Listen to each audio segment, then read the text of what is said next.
OBC মামলা নিয়ে যে বিভিন্ন মামলা হয়েছে, বিভিন্ন মামলার সঙ্গে আমি আছি, কিন্তু আমি একটা জিনিস বলতে পারি যে যাই হয়ে থাক না কেন আইনি বিষয়টা আমি খুব সাধারণ মানুষের বোঝার জন্য যেটা বলতে চাই সেটা হলো 10% নিয়ে সমস্যা। সে যাই হয়ে থাক না, ঠিক ভুল সুপ্রিম কোর্ট আগামী দিনে কি দেবে, হাইকোর্ট আগামী দিনে কি বলবে, যা কিছু হয়েছে এই 10% নিয়ে, কিন্তু বাকি 17 ভার্সেস 7%, 17 ভার্সেস 7, আমি যে হিসাবটা বলছি 10% নিয়ে সমস্যা, বাকি 90% নিয়ে কিন্তু কোনো সমস্যা পশ্চিমবাংলাতে আইনি জটে নেই।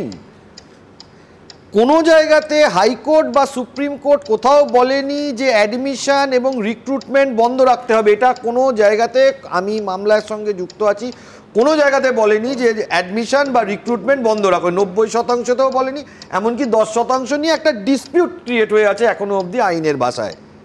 কিন্তু সমস্যাটা হলো এখানে সরকার তার নিজস্ব কোনো উদ্যোগ নেই। কেন নেই আমরা নিজেরা চোখে দেখতে পাচ্ছি না। এই 10% জটের জন্য পুরো 90% ডেডলক হয়ে গেল, সারা পশ্চিমবাংলা জুড়ে ডেডলক হয়ে গেল।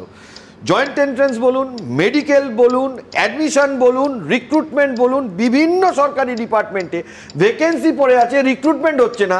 বিভিন্ন জায়গাতে আপনার অ্যাডমিশন যে হচ্ছে না, 9.5 লাখের ওপরে ভ্যাকেন্সি অ্যাডমিশন, সেখানে 3.5 লাখ মাত্র অ্যাপ্লাই করেছে। এদের তো সবাইকেই অ্যাডমিশন দিয়ে দেওয়া হবে, 10% যদি বাদও দিদি এমনি অ্যাডমিশন হয়ে যাবে, অ্যাডমিশনটা আটকে রয়েছে। এটার জন্য সমস্যা যেটা হচ্ছে, একটা মানুষের তো একটা বছর চলে যাবে, ঠিক, যারা স্টুডেন্টস তাদের একটা বছর চলে যাবে, যারা চাকরির পরীক্ষার জন্য কেরিয়ার করছেন, কারোর ধরুন একটু বয়স বেশি, 35, 36, 37, 40 বছর পেরিয়ে গেলে তো তার তো আর সেই অ্যাপ্লিকেশন করার জায়গাটাও চলে যাচ্ছে।